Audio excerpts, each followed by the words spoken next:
بسم اللہ الرحمن الرحیم۔ السلام علیکم ناظرین کرام، روس نے شام کے شمالی علاقوں میں امریکہ کی جانب سے چھوڑے گئے علاقوں میں ایڈوانسنگ سیرین گورنمنٹ فورسز اور ترکی کے دستوں کو علیحدہ رکھنے کے لیے اپنی فوج تعینات کرنا شروع کر دی ہے۔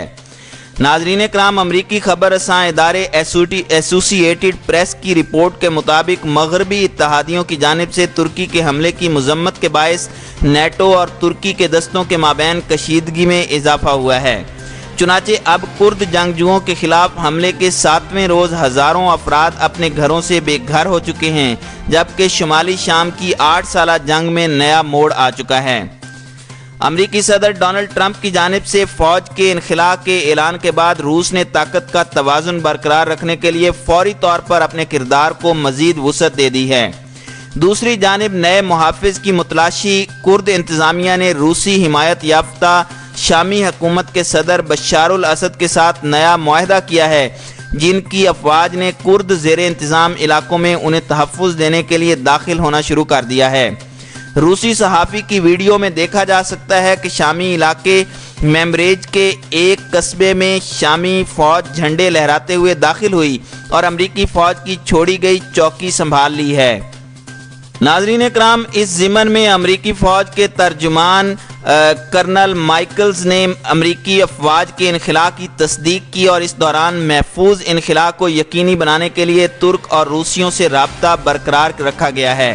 دوسری جانب ماسکو کے سفیر کا کہنا ہے کہ ترک افواج اور سرکاری افواج کے مابین لڑائی میں کسی کو دلچسپی نہیں اور نہ ہی روس اس کی اجازت دے گا۔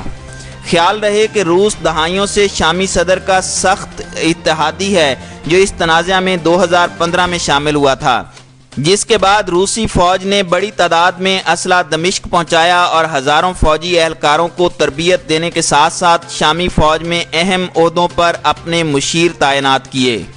ناظرین کرام، شام میں ترکی کے حملوں کے بعد امریکہ کی جانب سے ترکی کے خلاف اعلان کی گئی پابندیاں اس معیشت کو کوئی سنگین نقصان پہنچانے کے لیے کم ہیں جو معاشی گراوٹ اور کرنسی کی تباہی سے خود کو نکالنے کے لیے کوششوں میں مصروف ہے۔ ناظرین کرام، فرانسیسی خبر رساں ادارے AFP کی رپورٹ کے مطابق صدر ڈونلڈ ٹرمپ مزید سخت اقدامات لے سکتے ہیں جس سے غیر ملکی سرمایہ کاری کو نقصان ہوتا، لیکن ترکی کئی طریقوں سے جوابی وار کر سکتا تھا۔ تاہم یہ بھی واضح نہیں ہے کہ ڈونلڈ ٹرمپ واقعی میں سخت اقدامات کرنا چاہتے ہیں یا نہیں۔ ناظرین کرام، خیال رہے کہ ڈونلڈ ٹرمپ نے کہا تھا کہ وہ ترکی کی معیشت کو تباہ اور برباد کر دیں گے اور انہوں نے شام میں حملے روکنے کا مطالبہ کیا تھا۔ امریکی صدر کے بیان پر ڈیموکریٹس اور ریپبلکنز دونوں جماعتوں کی جانب سے امریکی اتحادی کرد جنگجو کے خلاف ترکی کو گرین سگنل دینے کے فیصلے پر تنقید کی گئی تھی۔ امریکہ نے 2 روز قبل ترکی پر پابندیوں کا اعلان کیا تھا، تاہم یہ پابندیاں امریکی صدر کے بیان سے مطابقت نہیں رکھتی تھیں اور تجزیہ کاروں اور سرمایہ کاروں نے انتہائی کم قرار دیا تھا۔ ناظرین کرام، خیال رہے کہ امریکہ نے 3 ترک وزراء، ان کے محکمہ دفاع اور توانائی پر پابندی عائد کی تھی۔ امریکی مالیاتی نظام میں موجود اثاثے منجمد اور امریکی شہریوں اور تاجروں کو ان سے معاہدوں سے روک دیا تھا۔ علاوہ ازیں امریکی صدر نے ترک اسٹیل کی برآمدات پر 25 سے 50% ٹیرف عائد کر دیا تھا اور ترکی کے ساتھ تجارتی معاہدے پر مذاکرے منسوخ کرنے کا حکم بھی دیا تھا۔ ان کا کہنا تھا کہ امریکی صدر نے اسٹیل کے ٹیرف میں اضافے اور ترکی کے ساتھ $100 ارب پر مشتمل تجارتی معاہدے پر مذاکرات کو بھی منسوخ کرنے کا حکم دیا تھا۔ عالمی تجارت میں امریکی مالیاتی اداروں اور ڈالر کے اہم کردار کو دیکھا جائے تو یہ پابندیاں انتہائی کم ہیں۔ امریکہ ترکی کے بینکوں اور ان عالمی مالیاتی نظام سے تعلقات کو نشانہ بنا سکتا تھا۔ امریکہ کی جانب سے سخت اقدامات نافذ نہ کرنے کے بعد سرمایہ کاروں میں سکون کی لہر دوڑنے سے ترکی کی کرنسی اور اسٹاک مارکیٹ میں تیزی کا رجحان رہا۔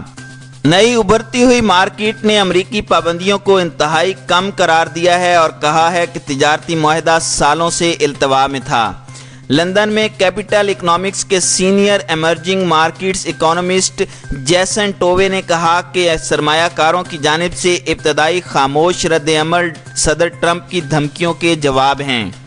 جیسن ٹوئے نے کہا کہ موجودہ پابندیوں سے ایک خطرہ یہ ہے کہ ترکی کے خلاف کارروائی سے متعلق کانگریس کی حمایت کی وجہ سے پابندیاں سخت ہونے کا خطرہ بھی ہے۔ انہوں نے کہا کہ معیشت پر براہ راست کم اثر پڑ سکتے ہیں۔ اس حوالے سے بڑا خطرہ ملک میں سرمایہ کار اور فائنینشیل مارکیٹ کا اعتماد ہے۔